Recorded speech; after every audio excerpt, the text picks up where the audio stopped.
Thanks for checking out my video. If you want to learn more from me, I have a lot of classes on Udemy. You can find the links to a lot of those in the description. All right, so I'm fresh off of doing a Magic for Hire spell about almost 6 o'clock this morning, although I've been up since 4.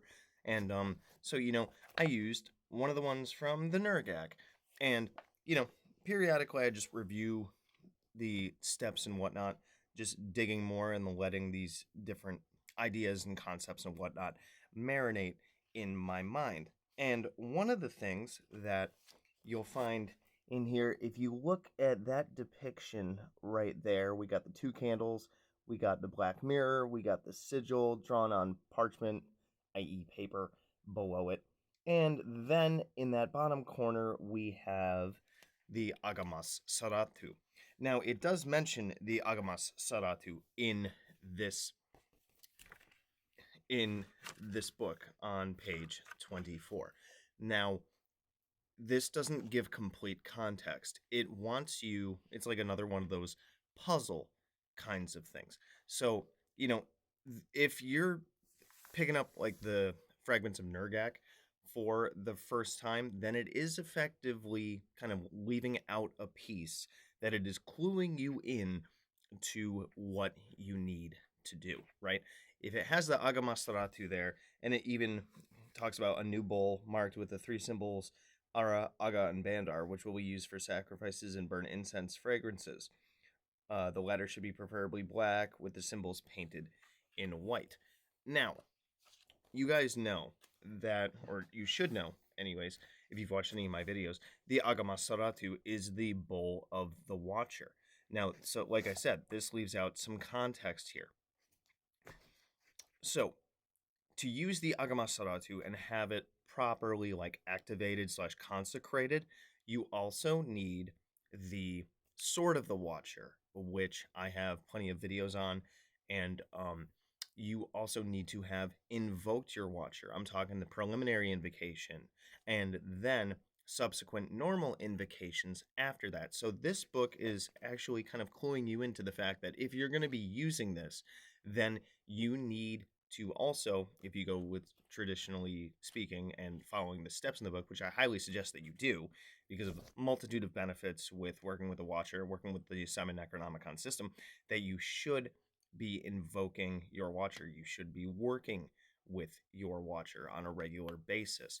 So, in order to get this right, then you would need to understand the Book of Calling and the ritual setup in that, with how to cast your circle with the two different circles, the inner circle and the outer circle, and then using the Bowl of the Watcher, invoking the Watcher, and doing the gate calls for north, east, southwest, and center.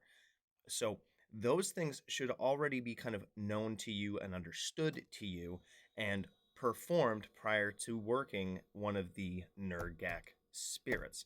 So this book and even this little part of it can kind of clue you into the bigger picture of how working with the Simon Necronomicon is a puzzle.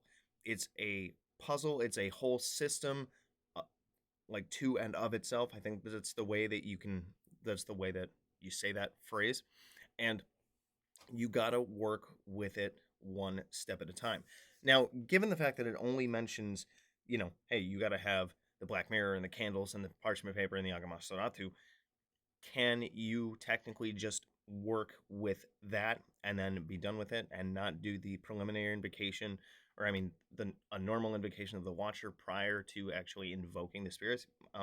Arguably yes, but the more in depth that you go into the system and the more in depth that you work with the system, then arguably the better results that you're going to get, because you're going to be tapped more into the energies of the system by working with the system more than just, hey, I pick this up, I pick one of the 72, I do the invocation, da da da da, yay, profit, right?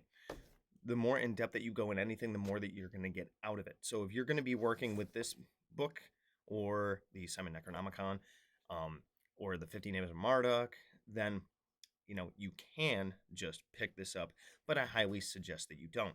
If you want to dive more in depth to how to actually pick up the Simon Necronomicon and work from understanding the visual structure all the way up to working with your Watcher, I do have a class for that. That's Necronomicon 102. And then if you just want to work with 15 Names of Marduk, I have the Necronomicon 101, which is purely just working with the Necronomicon spellbook. If you want to go more in depth than that, I do have a whole class on gatewalking. I also offer a one-on-one apprenticeship with me to work through the gatewalking. I have one student right now, and it's been really fun, communicating with him and watching him grow in this way. But let me know if you have any questions about this and if you have any experience with the Nergak spirits. Good hunting.